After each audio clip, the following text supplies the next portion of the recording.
Paschim Banga Durgapur iQOO city medical college रे ओडिया डाक्तरी छात्री को गणदुष्कर्म घटना कड़ा सुरक्षा मध्य दुर्गापुर कोर्ट रे बयान रेकर्ड करा जायछि। गत वर्ष आईकू सिटी मेडिकल कॉलेज बालेश्वर जिलार छात्री को गणदुष्कर्म घटना चांचल्य सृष्टि करथिला। एही घटना रे मुख्य अभियुक्तों समेत मोट 6 जन को पुलिस गिरफ्त करथिला। कोर्टर एक बंद कोठरी रे विचारपति सम्मुख में पीड़िता बयान रेकर्ड करा जायथिला। अभियोगकारी वकिल पार्थ घोष कहते पीड़िता साक्ष्य मामला को द्रुत विचार पथरे आगक नेबारे गुरुत्वपूर्ण भूमिका ग्रहण करिबो। अन्य पक्षरे अभियुक्तों वकिल शेखर कुंडू कहते जे मामलार विचार चली एवं बयान रे कोनोसी असंगति नाही।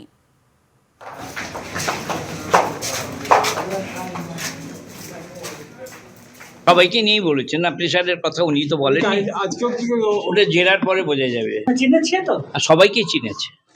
ওয়াসিফকে কিছু আলাদা বলেছে কোনটা? ওয়াসিফকে না, ও যা বলা আছে তাই বলেছে।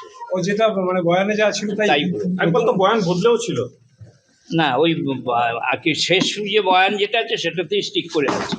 আপনারা জানেন যে ঘটনাটা অনেকদিন ধরেই চলছে এবং এখানে আগেও স্টেটমেন্ট হয়েছে, পুলিশ চার্জশিট দিয়েছে, চার্জ ফ্রেম হয়েছে এবং 6 জন অ্যাকিউজ যারা ছিল তাদেরকেও আজকে পুলিশ করা হয়েছিল এবং আমাদের আগের থেকে যা স্ট্যান্ড ছিল সেই স্ট্যান্ডে আছে এটা গ্যাংরেপ এবং সেটা ফাইনালি প্রুভ হবে। যেহেতু ট্রায়াল চলছে, অনেক বক্তব্য আজকে ভিকটিম যেগুলো রেখেছে সেগুলো আমি ডিসকাস করতে পারছি না, সময় হলে আপনারা সেগুলো সব জানতে পারবেন।